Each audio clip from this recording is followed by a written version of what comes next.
नागपंचमी नागपंचमी हा सण भारतात नाग साप यांना देव मानले जाते। काही नाग मानवाला उपकारक तर काही विषारी नाग साप अपकारण मानले जातात। कदाचित त्यांच्याबद्दल असलेल्या भीतीपोटी ही कल्पना आली असावी। नागाची पूजा करण्यासाठी नागपंचमी या सणाची निर्मिती झाली आहे। या सणामागील पौराणिक कथा अशी की यमुना नदीच्या डोहात कालिया नावाचा महाविषारी दृष्ट सर्प होता। त्यांच्या साध्या फुत्काराने सुद्धा सर्व काही भस्मसात होई। श्रीकृष्णाने कालिया नागाला ठार मारले व गोकुळातील लोकांचे रक्षण केले। तो दिवस म्हणजे श्रावण शुद्ध पंचमी म्हणजे नागपंचमी। तेव्हापासून लोक नागाची पूजा करून नागाला लाह्या दूध वाहतात।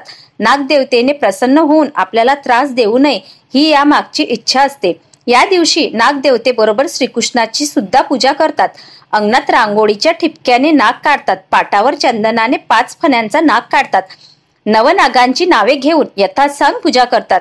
नवनागांची नावे पुढील प्रमाणे आहे: अनंत, वासुकी, शेष, पद्मनाभ, तक्षक, कालिया, शंखापाल, कंशल, धृतराष्ट्र। नाग व साप यांना देव मानल्यामुळे या दिवशी तवा चुलीवर ठेवणे, विळेने चिरणे, तळणे इत्यादी निषिद्ध मानले आहे। कारण वरील क्रिया करताना अनावधानाने साप किंवा नाग यांना इजा पोरण्याची शक्यता असते असे मानले जाते। नागपंचमीच्या आदल्या दिवशी स्त्रिया हातावर मेहंदी काढतात व नवीन बांगड्या भरतात। खेडेगावातून झाडाला दोर बांधून मुली झोके घेण्याचे खेळ खेळतात। या दिवशी गारुडी लोक शहरात नाग घेऊन रस्त्याने हिंडतात व त्यांना घरी बोलावून लोक त्यांची पूजा करतात। या दिवशी पुरणाची किंवा साखर खोबऱ्याची धिंडे बनवतात। महाराष्ट्रातील 32 शिराळा या गावातील प्रचंड मोठी जत्रा भरते। आसपासच्या खेड्यातून नव्हे तर परदेशी पाहुणे सुद्धा तिथे येतात। हजारो गारुडी साप नाग घेऊन येतात। कितीही विषारी नाग साप असले तरी या दिवशी ते कुणाला दंश करीत नाहीत अशी लोकांची श्रद्धा आहे।